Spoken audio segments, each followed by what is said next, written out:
Hey everyone. First thing first, the patch landed on November 3rd, 2025, and the headline feature is that classic dynamic music is back in the mix with version v1.3.0. If you grew up on the original, you know the vibe. When the action ramps up, the song swells. When things calm down, it breathes. Before this update, the music was stuck at a constant all-gas setting that kind of flattened the mood. Now the score sways with the action again. You feel the wave markers in your bones because the song tips you off in a way UI alone never does. For anyone playing without staring at the flag meter every 5 seconds, that's a real upgrade. The difference is immediate on the first lawn. Early waves feel chill and focused, and the big rush snaps into place with that familiar lift. If you ever used audio as your peripheral vision, you'll love having it back. It's not just the in-level soundtrack either. Menus were a little chaotic before. Jump into minigames after finishing a survival run and the music sometimes didn't switch. That's corrected, so each screen has the right theme again. It's the kind of detail you notice subconsciously. When your ears hear the right cue, your brain knows where you are. On top of that, the sound effects that used to bulldoze over menu music, especially if you crank game speed, now behave. And that missing open pause menu sound? It's there, which sounds small, but it's like adding back a punctuation mark the sentence needed. All these little bits make the UI feel finished rather than stitched together. While we're on sound, there's a tweak longtime min-maxers will appreciate. Collecting sun now plays from a wider range of little chimes. If you farm sun aggressively, the old repetition could turn into ear fatigue. With more variation, scooping up those orbs is a touch more satisfying. Small polish items like this add up during extended play. Picture yourself in Survival Endless, where hundreds of sun pickups happen across a run. That subtle variety keeps your focus sharpened instead of drifting. Let's switch to feel and inputs. Controllers get some love in versus mode with corrected tooltips and cleaner prompts. That matters if you're couch playing with a friend or teaching someone the ropes. Nothing derails learning faster than inconsistent button hits. There's also a fix for a weird side effect where turning off VSync messed with mouse sensitivity. If you're the kind of player who dials in settings for perfect cursor flicks, snapping between tiles to plant, then whip back to collect sun. Stability here is huge. Your aim should be about skill, not your graphics toggle.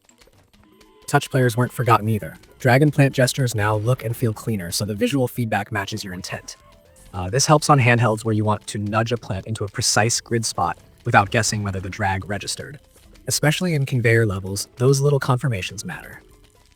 You glance away for a second, and by the time you look back, the belt may have shifted. If the drag animation is crisp and accurate, you waste fewer seeds and keep the lane plan intact.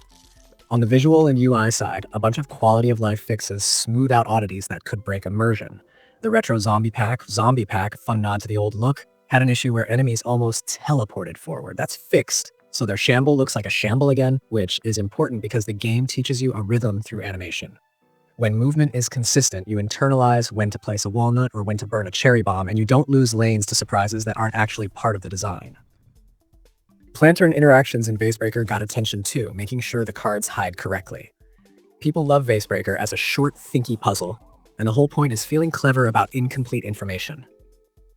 If the UI ruins the reveal, it steals the magic. That's back in order now, so your deductions feel earned. Magnet Shroom's grab visuals are also corrected, which is great for newer players still learning what counters what.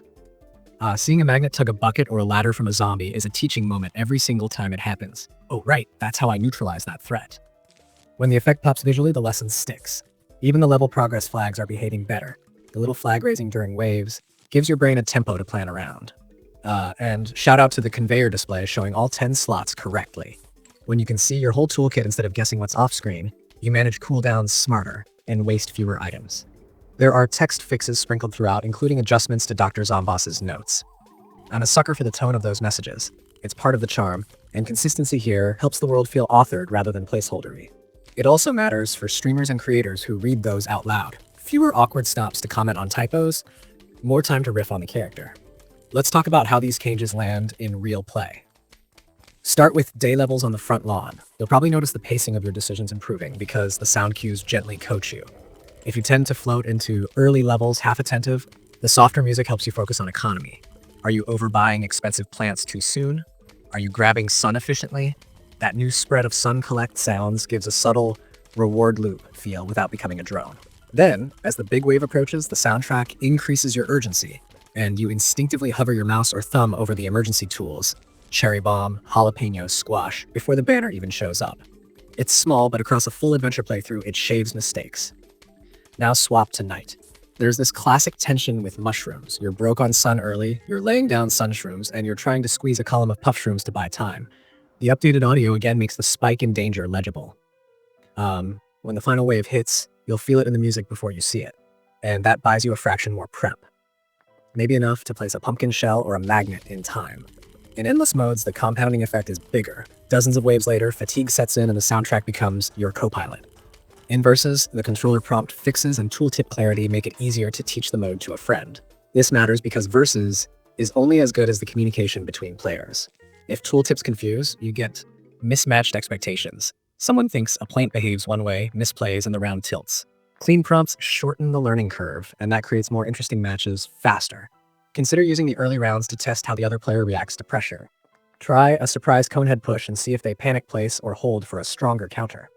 The more readable the UI, the more the duel becomes a battle of ideas rather than UI trivia.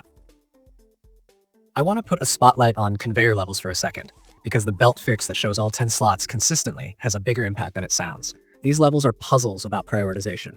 Do I hold this squash for the bucket zombie or toss it early to protect the sunflower? If the belt view truncates or glitches, you plan on incomplete information. Seeing the whole queue makes you calmer and more deliberate. Try this rhythm. Check the rightmost moose 3 slots for must-use items. Glance left to see what's coming, and then plant from the middle so you always leave room for emergent emergencies. That small habit gets great results in modes like Conveyor Survival, where resource timing is your real currency. Touch improvements are also worth a tip. If you're on a handheld screen, a precise drag animation reduces accidental placements. You can further minimize misplants by turning on a slightly slower game speed while you learn. A smidge of extra time to adjust your finger angle can save a lane. Once your muscle memory adapts, ramp it back up. And if you're hybrid, sometimes controller, sometimes mouse, take a minute to retune sensitivity now that the VSync trick no longer nudges your cursor speed. You want a setting where you can flick between columns 2 tiles apart without overshooting, but still it'll draw a clean arc from backline economy to frontline defense without zigzagging. Let's zoom out to the feel of the remaster now that this patch lands. At launch, there were understandable grumbles about audio being off compared to the classic experience, and the absence of adaptive music pulled some of the soul out for veterans. Reintroducing that responsiveness and cleaning up the menu soundscape goes a long way toward aligning the remake with the memory in people's heads. It's kind of wild how much music shapes strategy in a tower defense game, but here, it's always been part of the grammar of play. The fix harmonizes nostalgia with the new coat of paint. If you're a creator, this is a neat moment to revisit earlier recordings. A fun comparison segment is to grab a clip from pre-update gameplay and A/B it with the new patch. Same lane setup, similar wave timing. Then talk through how the mix guides your decisions. You can even challenge yourself to play a couple waves with the UI hidden and use only sound and plant cooldowns to make calls. It's a goofy little self-test that shows just how much the soundtrack communicates now. Let me toss in a few micro-strats that pair well with the current state.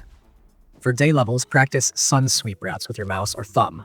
Imagine 2 invisible S-shapes across the grid, so you collect orbs efficiently while your eyes stay on the front lines.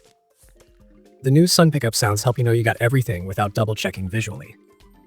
When you're building economy, keep your back 2 columns reserved for sun producers as long as possible.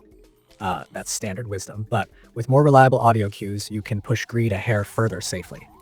For night, couple magnet shroom with tall nuts or pumpkins and pay attention to the magnet animation. When you see the grab happen cleanly, that's your cue to divert sun to offense for a few beats because the immediate threat is neutralized.